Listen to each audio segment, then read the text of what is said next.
as a fellow member. No, I think a lot of the comments that the caller made are sensible ones. I'm struck by the illogic and hypocrisy on some people on the left who are deeply critical of our intervention in Iraq. These are people who have been complaining for decades that America supports dictators around the world. In fact, they complained that America supported Saddam Hussein in the 1980s, when there's some truth to that. Yet now we go in, we topple one of the world's most vicious dictators, a guy who used chemical weapons on his own people, a guy who killed over 300,000 of his own people and buried them in mass graves. This is probably the most humanitarian thing that any country has done in the last 50 years. This is a tremendous step forward for human rights. We have liberated the Iraqi people from a horrible tyranny that was keeping them in bondage for many decades, and yet people on the left are sneering at it. They think this is a horrible, evil thing to do. I just can't understand that. If the interventions in Bosnia and Kosovo were justified, and I believe that they were, I don't see how the intervention in Iraq is not justified when Saddam Hussein has killed far more people than Slobodan Milosevic. So to me, I think the caller is raising a very valid point about the illogic and hypocrisy of anti-war critics on the left. Let me tell you a little bit more about our guest, Max Boot. He is a student of history, bachelor's and master's degree in history for the prior from Berkeley, a master's from Yale. And before joining the Council on Foreign Relations in October of 2002, he had a number of years at the Wall Street Journal, 8 years as writer and editor, and 5 years as editorial features editor. First writing career, 1992 to 94, was editor and writer at the Christian Science Monitor. Next telephone call for him is from Darien, Connecticut. Welcome, caller. Good morning, Susan and Mr. Boot. I don't have a college education, but I think I have all my ducks in a row, okay? I am tired of the people just sitting around, and Susan, I hope you don't cut me off, because I have 3 points to make. I hope to make them fast. We're just sitting around and taking this in like we're watching a movie. Now, to me, this Bush is hiding behind the curtain just like the man posing as the Wizard of Oz. In the Wizard of Oz, the difference is, in the Wizard of Oz, nothing evil was intended. Now, Bush is milking this thread of terror for every drop he can, right up to 204, okay? Now, I think we don't have time to wait. I think we the people should speak up and get this man out of office right now for treason. And I was wondering if there's any loophole in the Constitution that says we the people have the right to vote a sitting president out of office if he hasn't lived up to his moral obligations of leading the country. And number one is take action as of yesterday in eliminating this electoral college, because people, listen up. If we don't get rid of this electoral college, Bush is a sure winner in the White House. We need Wes Clark in there. We need Charlie Rangel for domestic helping him. With that hot ticket, this country's going straight to heaven. Caller, what is your basis for the president being charged with treason? Well, treason, war crimes, whatever. I mean, we're falling for this. This is lies he got us into. I felt so bad for that woman from New Haven, Connecticut. My heart went out to her, and so many of the men who have gotten lost. How can we be letting this happen? This is insane. My blood pressure goes up every day because I cannot. I just can't go along with this. This is and why we don't walk the walk. There's so many people who are talking about impeaching Bush, all these rallies and all. What's being done? Nothing's being done. Thank you, Mr. Boot. I think the caller illustrates an interesting phenomenon. Back in the 1990s, a lot of people on the left were talking about the Clinton crazies. These were people on the right who had been driven mad by their opposition to President Clinton and were accusing him of every crime under the sun. Now I think we have an example of the same phenomenon on the left. People who have been driven bonkers by the relative success of President Bush in office and just can't deal with it and are throwing out words like treason, which is laughable, and can't back it up with any specifics. Now, that what the caller seems to be mainly upset about is that we're in a war in Iraq. Well, if she wants to figure out where to lay the blame for that, you might look at both houses of Congress, both of which endorsed sweeping resolutions that, in fact, gave President Bush the power to go to war in Iraq if he determined necessary. A majority of the Democrats in the Senate, including Senator Lieberman, who represents Connecticut, voted for that resolution. So if the caller wants to find out why we're in Iraq, she should try asking the Senate of the United States and the House of the United States, both of which supported us, supported President Bush in the actions that he took. And I don't think that people like Wes Clark or Howard Dean are helped when their more rabid supporters use words like treason against President Bush. Mr. Boot, next telephone call for you is from Margate, New Jersey. Welcome, caller. Yes, I was wondering if this obvious war hawk has ever served in the armed forces. And also, please stop calling anyone who disagrees with you a leftist. Thank you. I admit that there are a lot of rightists who disagree with me as well, and I'm sorry the caller took aspersions to that. In terms of whether I've actually served, no, I have not had the privilege of serving in the armed forces. But let me just respond to the charges which I guess are inherent in that question, which is that somehow I've dodged my duty, which is in fact not the case. I was too young to have served when the draft ended in the early 1970s. I was a toddler at the time, so I have not dodged my duty. If the draft were in effect now, I would gladly serve. At the moment, the military is a professional, all-volunteer force, so that very few people serve in it. I have tremendous respect for them. They are truly the finest Americans that we have. I've spent some time with them. I've visited them in places like Iraq. I have tremendous respect for what they do. They are wonderful people. But I don't think that one should cast aspersions on anybody who is not pursuing a military career, because in fact that's what it is. It's a career. People pursue different careers. Now, I happen to believe, for example, that police officers do a wonderful duty as well, and that we need active policing. We need vigorous policing even in tough, dangerous neighborhoods where cops might be killed. I think police need to go in there and enforce the rule of law. And yet I've never served as a police officer either. Does that make my comment invalid? I don't see why not.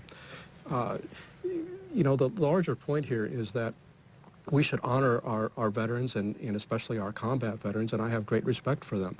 They've done something that I haven't, and I have all the respect in the world for what they've done. But we are a democracy where decisions about war and peace, national security, the larger questions, they have to be made by everybody, not just those who have worn a uniform and not just those who have served in combat, which is a smaller subset of those who have worn a uniform.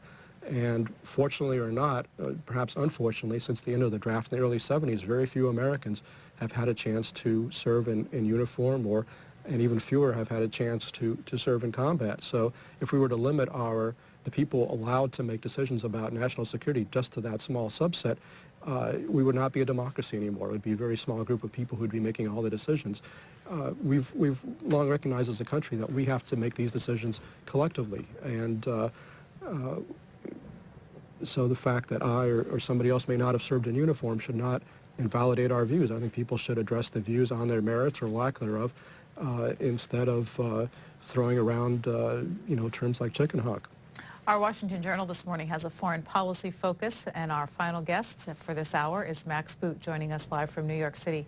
Mr. Boot, any caller to C-SPAN will hear this kind of comment on a fairly regular basis, and it's one of the what you call myths that you debunk in your Foreign Policy magazine article. Neocons are Jews who serve the interests of Israel. Will you talk about that, please? There's a strong layer of anti-Semitism in all this talk about neocons, and you've heard it from some of the callers about who keep bringing up Israel, Israel, Israel, as if that's the issue behind everything, and suggesting basically that neocons are Jews who are basically serving the interests of Israel. Now, people usually don't just come out and say that because that sounds, horribly anti-Semitic on its face. So they try to disguise their anti-Semitism by using words like the Likud wing of the Republican Party or the neocons or whatever. But they're really referring to Jews, and that becomes obvious when they mention the names of people who are neocons. They always focus on the Jews. They never talk about the many non-Jewish neocons, of whom there are actually quite a few, like Bill Bennett or Jim Woolsey or Father John Newhouse or Michael Novak, many others who are neocons who are not Jewish, but they're never mentioned. People only talk about the Jewish neocons. Now, to the extent that there's any substance of this charge, it would have to be this notion that neocons are really interested in serving the interests of Israel, not the United States, which is just a load of nonsense, because what neocons are doing or advocating in Iraq, which is essentially democratization, regime change, liberating the people, is something they've advocated in very many other places around the world, from Afghanistan in the 1980s to Bosnia and Kosovo in the 1990s, many other places where the people who are being helped were Muslims. And in fact, the people who are being helped in Iraq are also Muslims. And there may be an indirect benefit to Israel, but it's a very indirect one. So, I would just hope that people would lay off from this sort of abuse and and ill-concealed anti-Jewish venom. Next phone call is from McGregor, Texas. You're on the air. Welcome. Thank you. In my opinion, George Bush is the worst example for a president this country has ever known. But with his IQ of 91, he's a joke among all the world leaders, and I guess we can't really blame him. Thank you. You know, I would really love it if somebody would call up now and offer a substantive disagreement or a substantive point of criticism with something I've said. What I'm hearing from most of the callers, and I think this may be indicative of something, is that they're basically reduced to ad hominem abuse, just, you know, crass insults, calling President Bush an idiot or a traitor or whatever. It's just not very interesting. I mean, if you're going to insult him, at least figure out a more interesting way of doing it. This is just kind of trite. Do you think it's reflective of the state of partisan politics today? I think it's reflective of a small set of the country. I mean, again, this goes back to the point I made about the Clinton crazies. You know, there were, I don't know what the percentage was, maybe 20% of the country or 30%, whatever, was driven absolutely bonkers by President Clinton. And they thought he was a traitor. They said he was a traitor. They said he was a degenerate, he was an idiot, he was a criminal, all this kind of stuff. And they were driven insane by the fact that the American people not only elected him once, but then re-elected him despite all these charges. And so they made fools of, a lot of people made fools of themselves in the 1990s with this kind of rabid talk about President Clinton. Now we're seeing the exact same phenomenon in reverse, as I mentioned earlier. President Bush is very popular. He has about 60% support among the American people, but there's about 20% out there who think he's the Antichrist. And those are the people who are probably more likely to call into talk shows and go to rallies and make their opinions felt. And that's the anger and sentiment that people like Howard Dean are tapping into. But if Howard Dean is not able to expand his message beyond that 20%, he is going to go down as another McGovern, as another grand loser in presidential politics. While you're talking about presidential politics, on December 16th, the Los Angeles Times published a piece you wrote with the headline, Democratic candidates find themselves caught in a hole of their own. Will you talk a little bit more about what you were saying here? That was written in reaction to the capture of Saddam Hussein and the statements that Democratic candidates made after Saddam's capture. They were basically, they still had to criticize President Bush. They felt compelled to do so because they didn't want to give up Iraq as a campaign issue, but they didn't know quite what to say. And so all of them were reduced to the same trope, which was to criticize President Bush for not internationalizing Iraq more, for not doing more to get our allies into Iraq. Now, I already basically addressed this point earlier when I mentioned that our allies don't have any troops that they would send. Even if they were willing to send them, they don't have any troops that they could send to Iraq. And the United Nations, which is the other favorite of people who say we should internationalize Iraq, the United Nations is not in Iraq anymore. They're scared. They were bombed in August. They lost a lot of people. They have very few people left in Iraq, and they're not willing to go back, at least at this point in time. So I don't see how you could turn over authority to the United Nations if they're not even willing to go in there. So what I was suggesting in that LA Times piece is that the Democrats' constant harping on this theme of internationalize, internationalize, internationalize really reveals their intellectual bankruptcy on the issue of Iraq, where, you know, President Bush has made a lot of mistakes. Now I would be the first one to criticize him for some of those. But the Democrats don't have any viable alternative. All they have is a bunch of hot air. I have a couple of emails from viewers. Maybe you'll find these a little bit more substantive in their base than what you said earlier calls were. This is a viewer, doesn't identify the town, that says, can Max Boot tell us what caused the split between the Shia and the Sunni during the time of the fourth Caliph of Islam? Further noting, it's historical to call your enemy evil. It is historically true. If you want to defeat your enemy, you must understand him.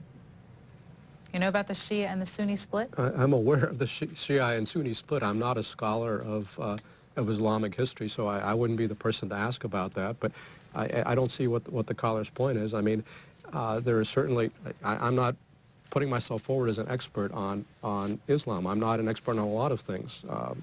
You know, I can comment in a general way, but I wasn't claiming to have that particular expertise. Okay, how about this regarding Iraq?